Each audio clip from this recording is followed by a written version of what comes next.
How's it, guys? I thought I'll do a educational video tonight. What do you think about that, eh? Sharing is caring. Sharing is caring. So just a few interesting facts that I want to talk about that I think is important. And I want to show you some very nice examples of things that I've done on the site here that should work very well and that should show you exactly how it works. So, I mean, all of us have got laptops, and we always just use our laptops, and we never actually think, how does that laptop actually work? And for a laptop or any PC to run, one of the main things is it's got to have a crystal. So it's got to have an oscillator that actually gives it a frequency so that it runs at a certain frequency. So if you think about, for instance, a person, you need to have a heart. If you don't have a heart that beats and beats like at 75 beats per second, per minute, then obviously you're not going to be alive. And that goes for laptops, PCs, microchips, all of them. They need to have a heartbeat. So, we always like to say, what's the newest machine out there? i7s have got like 3.5 megahertz CPU and runs at a frequency of 3.5 megahertz, or you've got an i5 that's running at 2.5 megahertz and you can overclock it. So that specifically talks about that clock that I'm referring to. So that clock is the thing that provides that heartbeat. And just an interesting fact, I mean, the newest machine now released that's commercially available runs at 5.3 gigahertz. So, 5.3 gigahertz, how much is that, eh? So I quickly just want to show you what hertz is so that you've got a better understanding. So let me just switch the view here. So if you look at this, if I, for instance, have 1 hertz, and if I want to go to kilohertz, then kilohertz would be 1,000. So kilohertz is 1,000 kilohertz. If I go to megahertz would be a cool million. So megahertz is a cool million. And then if I go to gigahertz is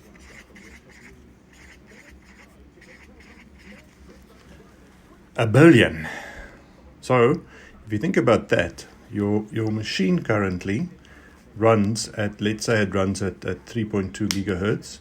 That means it's got 3.5 billion times that CPU can actually run, if you can say in a loop, that machine actually runs, which is extremely fast. And I mean, if you think about it, guys, the first Intel PC that was commercially available had a clock speed of 2 megahertz. So 2 megahertz. If you think about 2 megahertz, that was basically there. That was 2 million instructions per second that it could do. And where we are today in the gigahertz is absolutely fantastic. I mean, I don't know where machines are gonna end. So now, to get to the things that I actually want to show you, I'm going to start off. Remember that we're talking about a crystal now. So like I said, every PC has got a crystal, and every microcontroller has got a crystal. And if you look at this one here, this, for instance, is a crystal that you get in normal quartz watches. So a quartz watch cannot run if it hasn't got a crystal. Now this crystal vibrates at 32,768 kilohertz. So you need that for any quartz watch. And I mean, you get normal quartz watches as well that works with your normal hands, your 3-hand quartz watches. They use exactly the same crystals. So this one here is used specifically for watches. Then if you start looking at microchips, for instance, you get a little crystal like this. So this crystal here specifically runs at 16 megahertz.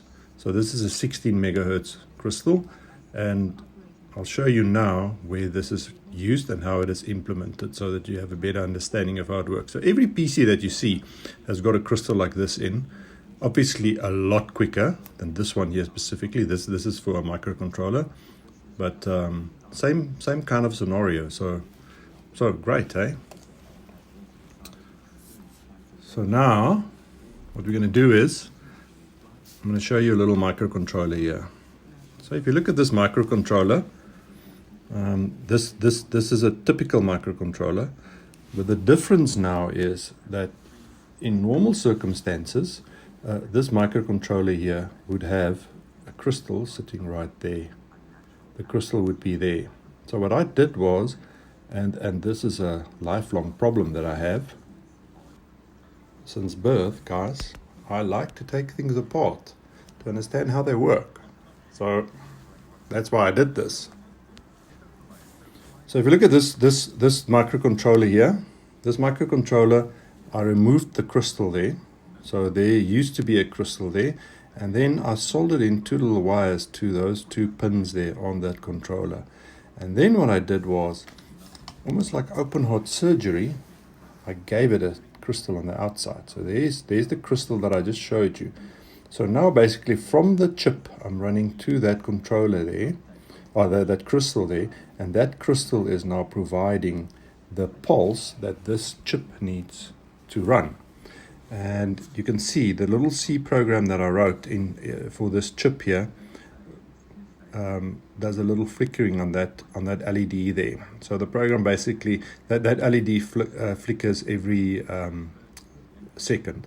So basically this program runs in a loop like a normal PC would be, and then it flickers that LED every second. And the only way that it can do it is through that crystal. So if I, for instance, go and I pull this one little cable out there, you can see the microcontroller just basically stops, because now it's got no heartbeat, so it doesn't know what to do. So it's just standing still. So when I put that back in, suddenly it starts working again. And that's exactly how your laptop works. Works exactly in the same way. A little crystal running there, and that crystal provides the heartbeat for that laptop to actually go around in that loop to check all its configurations. So very interesting, eh? So what I did then was I decided, okay, let's build a little thing here that can simulate a crystal. So that's what I did here. So if you look at the first example here,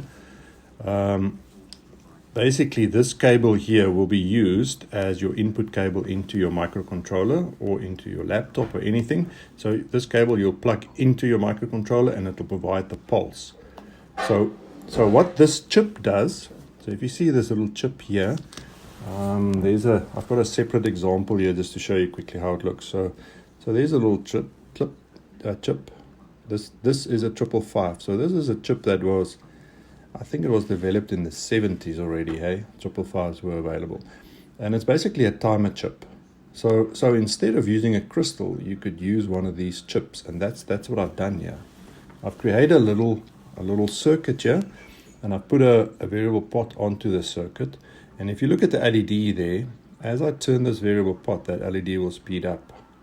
And that will provide the pulse for any microcontroller or laptop to run at that speed. So as I bring the speed down, you'll see it goes really slow. And as I bring it up, I can now determine what I want my laptop or my microcontroller to run at. And what does that mean for you? How does that actually help us? Well, let's say you've written a program and you would like to understand what that program does. And at the normal speed that your laptop runs or your microcontroller runs, it's very difficult to catch out any problems. So that's why you have this thing here. So this now provides a very slow speed that you can decide what you want the speed to be. And it will make your program run very, very slow on your microcontroller. Now, if you want to be like even more slow, if you want to really understand what's going on, I did this little one here. Same story, 555 with a little button. When I press the button, I only get one cycle. So I'll provide a frequency of one frequency into the PC or into my microcontroller, and it will do one loop, doof, and done. Very nice, eh? So that way I can determine now. I give it a cycle, I can see what happens in the microcontroller. Give it another cycle, see what happens, and I can determine exactly what happens there and where my problems are. So much easier than what I have a microcontroller that's, for instance, this microcontroller here that's running there now with that 8 megahertz chip. That thing is doing 8 megahertz transactions at the same time. And 8 megahertz, like I explained, a megahertz is a million transactions basically. So obviously it doesn't mean the loop is going to be done a million times a second, but it does mean that there's certain pieces of code that takes maybe 4 of those counts, for a loop to complete. But still, it's let's say at least 800 loops that it's got to do. And now with this little setup that I've got here with a 555, I can make it do 1 loop. Instead of a million loops, I can make it do 1 loop. So much easier to catch out any problems. So I don't know, guys. That's a very interesting video, and I hope you enjoyed it.